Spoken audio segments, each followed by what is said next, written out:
নজর রাখবো এই মুহূর্তে বাংলাদেশের খবরে। মুজিব কন্যার বিচার হবে এমনটাই হুঁশিয়ারি আজকে শফিকুর রহমানের। এবং যে খবর জানা গেছে, হাসিনার হুঁশিয়ারি প্রসঙ্গেই কার্যত এই কথা বলেছেন বাংলাদেশ সরকারের মিডিয়া উপদেষ্টা। সব হত্যার বিচার করব, দুদিন আগেই হুঁশিয়ারি দিয়েছিলেন বাংলাদেশের প্রাক্তন প্রধানমন্ত্রী। যাবো বিস্তারিত কি রয়েছে, আমাদের সঙ্গে যুক্ত হয়ে গেছে প্রতিনিধি সম্রাট চৌধুরী। সম্রাট, কি জানতে পারছো?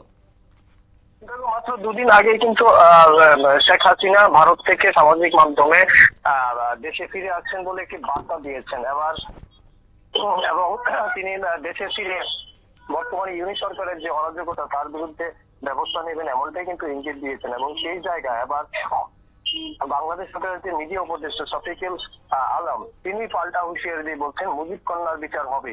মুজিব কন্যার বিচার হবে মানে তোমার শেখ হাসিনার আমলে যে অত্যাচার হয়েছে বলে অভিযোগ, সেই সমস্ত ঘটনার বিচার হবে। দেখো, এই জায়গায় কিন্তু পাল্টাপাল্টি অভিযোগ রয়েছে। একদিকে যেমন ইউনিট সরকারের বিরুদ্ধে নানা রকম অন্যায়ের অভিযোগ রয়েছে, একইভাবে কিন্তু হাসিনা সরকারের বিরুদ্ধেও তৎকালীন সময়ে নানা রকম অন্যায়, মানবাধিকার লঙ্ঘনের মতো ইত্যাদি ঘটনা রয়েছে। এই দুই বাদানুবাদেই কিন্তু এবার মানে বাংলাদেশের যে বর্তমান রাজনৈতিক সরগরম হয়ে উঠেছে। একদিকে যেমন হাসিনা বলছেন তিনি দেশে ফিরে বর্তমান ইউনিট সরকারের যে অন্যায় তার বিরুদ্ধে ব্যবস্থা নেবেন, একইভাবে কিন্তু পাল্টা তোমার ইউনিট সরকারের যে নেতৃত্বরা রয়েছেন যেমন মিডিয়া উপদেষ্টা তিনিও কিন্তু আবার পাল্টা অভিযোগ করে বলছেন যে হাসিনারও দেশে ফেরার পর বেটার হবে। তারা পাশাপাশি হাসিনাকে ভারত থেকে বাংলাদেশে ফেরত নেওয়ার জন্য কিন্তু ইউনিট সরকার যথেষ্ট সক্রিয় রয়েছেন, নানা রকম ভাবে চেষ্টা করে চলছেন। যদিও ভারতের তরফে এখনো এই বিষয়গুলো প্রতিক্রিয়া জানানো হয়নি। আর অন্যদিকে আরেকটি বিষয় হচ্ছে হাসিনা যে ভারতে আশ্রয় নিয়েছে তা কিন্তু ভারত বাংলাদেশের মধ্যে একটি বলা ভুল হবে, ভারত এবং মুজিব পরিবারের সঙ্গে একটি চুক্তির নিরিখেই কিন্তু এই আশ্রয় দেওয়া হয়েছে। এটা কোনো আন্তর্জাতিক, এই বিষয়ে কোনো ধরনের আন্তর্জাতিক আইন লঙ্ঘন করা হয়নি এবং পরিস্থিতি বিবেচনা করেই কিন্তু পরবর্তী সময় হাসিনা যখন নিরাপদ মনে করবেন তখনই কিন্তু তার দেশে ফিরে যাবেন। তো এই পরিস্থিতিতে আপাতত শেখ হাসিনার বিচার করা হবে এমনটাই হুঙ্কার দিয়েছেন সে দেশের মিডিয়া উপদেষ্টা শতাব্দী।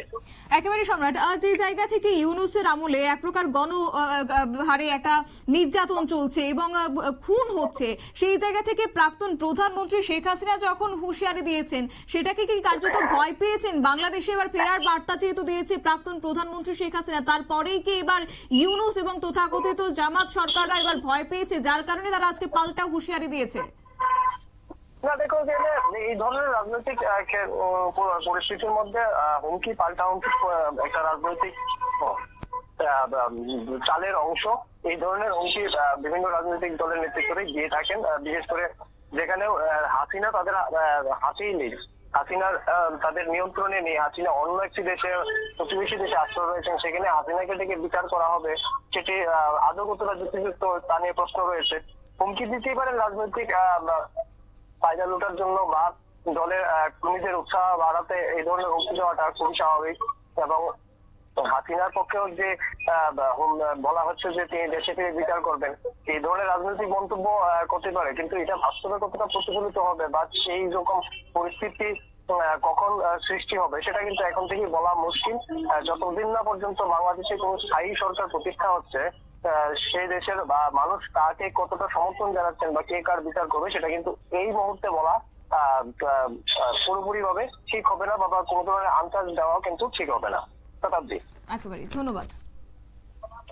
অর্থাৎ সামনেই রয়েছে বাংলাদেশের নির্বাচন এবং তারই আগে কার্যত রাজনৈতিক দলগুলি এবং অন্যদিকে আওয়ামী লীগের পক্ষ থেকেও কিন্তু অভিযোগ এবং পাল্টা অভিযোগ, হুঁশিয়ারি পাল্টা হুঁশিয়ারি দেওয়া হচ্ছে। এবং পাশাপাশি সম্প্রতি দেশে ফেরার বার্তা দিয়েছেন কার্যত দেশ থেকে বাংলাদেশের প্রাক্তন প্রধানমন্ত্রী শেখ হাসিনা, তারপরেই আজকে পাল্টা হুঁশিয়ারি দেওয়া হয়েছে বাংলাদেশের সরকার এবং সেই সঙ্গে মিডিয়া উপদেষ্টা শফিকুল আলম তিনি আজকে হাসিনার উদ্দেশ্যেই কড়া বার্তা রেখেছেন। নিয়ে নিচ্ছে ছোট্ট একটি বিজ্ঞাপন বিরতি, সঙ্গে থাকুন।